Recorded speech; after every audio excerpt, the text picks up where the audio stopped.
Hello and welcome back to the series on CSS applied mathematics. इस video में हम separable equations को solve करना सीखेंगे। लास्ट वीडियो में हम लोगों ने डिस्कस किया था कि एक सोल्यूशन होता क्या है। पहले डिस्कस करते हैं कि एक सेपरेबल इक्वेशन होती कैसी है। Here is the definition: a first order differential equation of the form this, form आपको दी हुई है, is said to be a separable equation. तो पहली चीज़ कि ये एक फर्स्ट ऑर्डर इक्वेशन है, और दूसरी चीज़ कि हम इसको इस फॉर्म में लिख सकते हैं g of x h of y। तो सारा x वाला पार्ट हम अलहदा कर लें, उसको g of x कह दें, और सारा y वाला पार्ट हम अलहदा कर लें, उसको हम h कह दें। So let's look at an example. जो इसकी फॉर्म है उसको मैंने टॉप राइट पे लिख दिया है ताकि हम उसको कंपेयर कर सकें। So we have dy by dx is equal to this thing, और अभी फ़िलहाल ये इस फॉर्म में नहीं है तो हमें इसको कन्वर्ट करना होगा। So let's do some steps. पहले हम इस e to the power of 3x plus 4y पे फोकस करेंगे। और इंडिसीज के चैप्टर में आप लोगों ने ये वाला रूल पढ़ा होगा कि अगर सेम बेस हो, डिफरेंट पावर्स हों और वो मल्टीप्लाई हो रहे हो, तो पावर्स सिंपली ऐड हो जाती हैं। तो यहाँ पे we have this addition, we have 3x plus 4y। तो हम इसको तोड़ के लिख सकते हैं e to the power of 3x times e to the power of 4y। अब हम सारी x वाली टर्म्स जो कि x और e to the power of 3x उसको पहले लिख लें, और जो y वाली चीज़ें हैं सारी y square and e to the power of 4y उसको बाद में लिख लें। और अब ये उस फॉर्म में आ गई है। सो ये पार्ट जो है हमारे पास g of x है, और ये पार्ट हमारे पास h of y है। तो हम कहेंगे कि यस, ये एक सेपरेबल इक्वेशन है। Let's look at a second example. So we have dy by dx is equal to y plus sine of x। तो ये सेपरेबल नहीं है, it looks separable but it is not.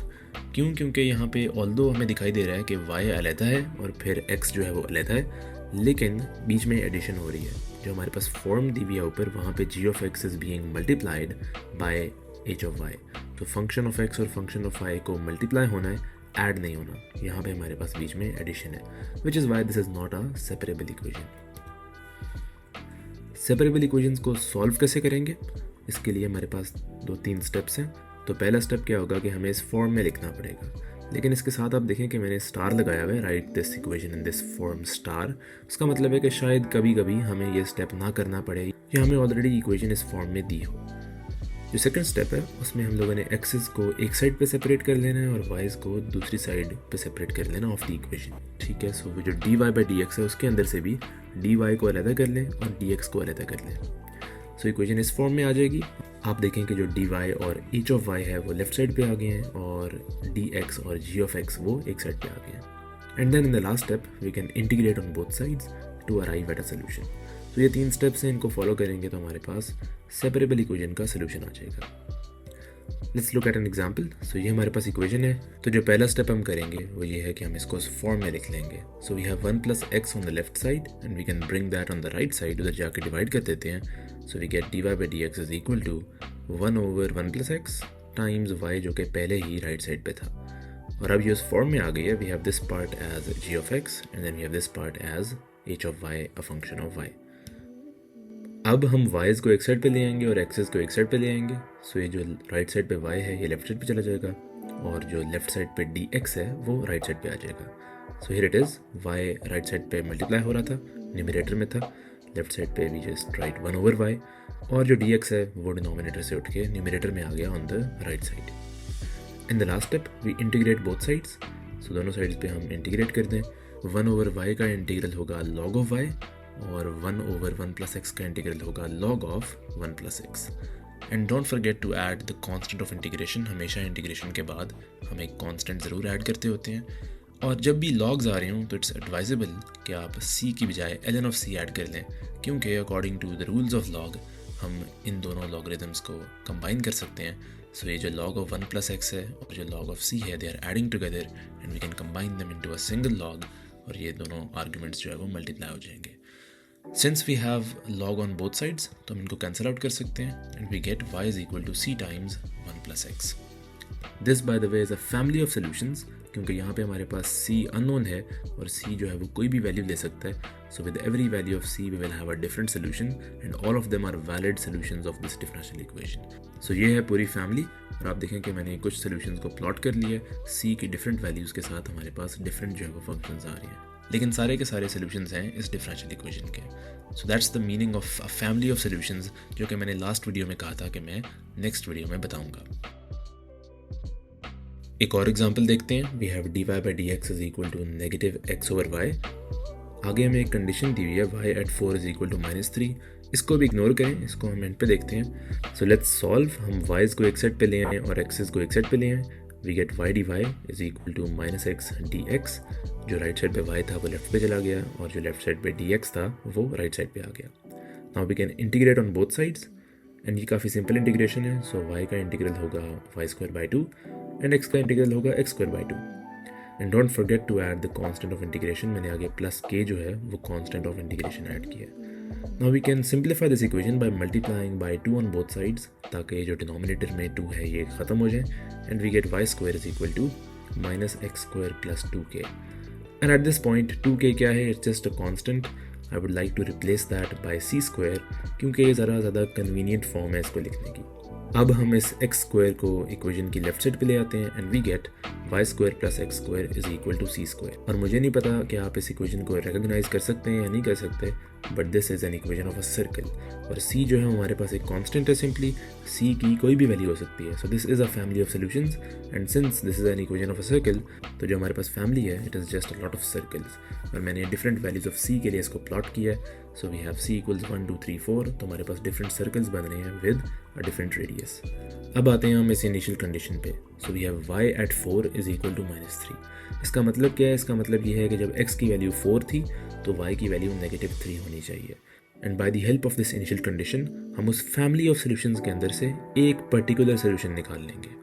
तो हम इस कंडीशन को वापस इस फंक्शन में डालते हैं, y की जगह पे -3 डाल दें, x की जगह पे 4 डाल दें and by solving this we get the value of c is equal to 5। So जो हमारा सोल्यूशन था वो बन गया y² plus x² is equal to c² and since the value of c is 5 तो यहाँ पे हम 25 लिख लेंगे। और अब ये क्या है? This is a particular solution from a whole family of solutions. तो हमने उन सर्कल्स में से ऐसा एक सर्कल पिक कर लिया जिसका रेडियस 5 था। एक और एग्जांपल देखते हैं। इस बार मैंने कहा कि ट्रिग्नोमेट्रिक एग्जांपल निकाल लूँ जिसके अंदर साइंस एंड कॉस आ रही हूँ। So this one is a little difficult, लेकिन मेथड वही है, हमें सेपरेट करना है और इंटीग्रेट करना है। वंस अगेन जो इनिशियल कंडीशन है y at 0 is equal to 0, उसको हम इग्नोर करेंगे and just focus on the equation first. तो पहले हमें इसको सेपरेट करना है। आइडेंटिफाई करते हैं सारी x वाली टर्म्स जो कि ये दोनों हैं, we have to bring them to the right side. और आइडेंटिफाई करते हैं y वाली टर्म्स जिसको हमें लेफ्ट साइड पे लेके आना है। सो बाय डूइंग दैट हमारे पास ये इक्वेशन आ जाएगी, e to the power of y left side पे आ गया और जो x वाली टर्म्स हैं वो राइट साइड पे चली गई हैं। एट दिस पॉइंट हमें थोड़ी सिंप्लीफिकेशन करनी है before we can integrate on both sides. Simplification के लिए ये जो e to the power of y है डिनोमिनेटर में, इसको दोनों टर्म्स के नीचे अलग-अलग लिख लेते हैं। So we have e to the power of 2y over e power y and then we have y over e power y। और राइट साइड पे जो sin 2x है उसको हम लिख सकते हैं as 2 times sin x cos x। This is a double angle formula, trigonometry class में आपने पढ़ा होगा that sin 2x is equal to 2 times sin x cos x। Right side की सिंप्लीफिकेशन काफ़ी आसान है, ये cos जो है वो आराम से कट जाएंगे। लेफ्ट साइड पे we have e to the power of 2y over e to the power of y, तो यहाँ पे पावर जो है वो डिक्रीज हो जाएगी and we get e power y। और जो मिडिल वाली टर्म है y divided by e power y, उसमें हम सिंपली e पावर y को न्यूमरेटर में ले आते हैं और उसकी पावर नेगेटिव हो जाएगी। Instead of e power y it will become e power negative y।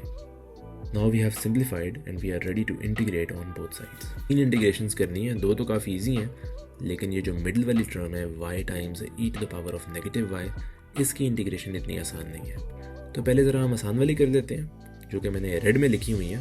So e power y का इंटीग्रल e पावर y होगा, क्योंकि एक्सपोनेंशियल फंक्शन का इंटीग्रल इटसेल्फ होता है, और साइन ऑफ x का इंटीग्रल होगा नेगेटिव कॉस ऑफ x। ये जो मिडिल वाली टर्म है इसका इंटीग्रल अभी हमने करना है और ये हम करेंगे using integration by parts. At this point I will not explain integration by parts. Integration by parts आपने इंटर में या A-levels में ज़रूर पढ़ा होगा, but I will give you all the steps. So here they are. अगर आपको भूल गया you can go and look over some videos on YouTube, बेशुमार वीडियोज़ मिल जाएंगी आपको, and then you can go over all the steps. और जब आप समझ लें कि ये सोल्यूशन कहाँ से आ रहा है then we can proceed forward. Okay, अगर सारे स्टेप्स समझ आ गए so we can proceed, go back to our equation, और जो हमारा सोल्यूशन हमने निकाला है उसको हम यहाँ पे प्लग इन कर देते हैं and this is our solution. लेकिन don't forget the plus c at the end, क्योंकि हमने अभी इंटीग्रेशन की है। This is the family of solutions, इसको हम जनरल सोल्यूशन भी कहते हैं with the constant c। And once again family क्यों है? क्योंकि c can attain any value, and every value of c is valid for this solution. अब हम c की वैल्यू निकालते हैं. हमारे पास ये ऊपर एक कंडीशन दी हुई है that y at 0 is equal to 0. इसका क्या मतलब है कि जब x 0 था तो y जो है उसको 0 होना चाहिए. तो हम x की जगह पे भी 0 और y की जगह पे भी 0 प्लग इन कर देंगे पूरी इक्वेशन में, और उसके बाद we can just simplify and find out that the value of c is equal to 4. And now combined with the value of c, we can now find out one particular solution out of the whole family of solutions. तो c is equal to 4 वाला solution हमें चाहिए था. And that's it for this video. This was the last example जो हमने करनी थी. I will leave you with some practice questions, क्योंकि अगर आप प्रैक्टिस नहीं करेंगे तो आपको मैथ्स बिल्कुल नहीं आ सकती. And that's why I've left some questions for you. So please try to solve these, और अगर solve नहीं होती तो you can ask me in the comments below. So see you in the next video. Next video में हम लोग first order linear ODEs को solve करना सीखेंगे. That is the second type of differential equations जो कि हम लोगों ने पढ़नी है. So see you there.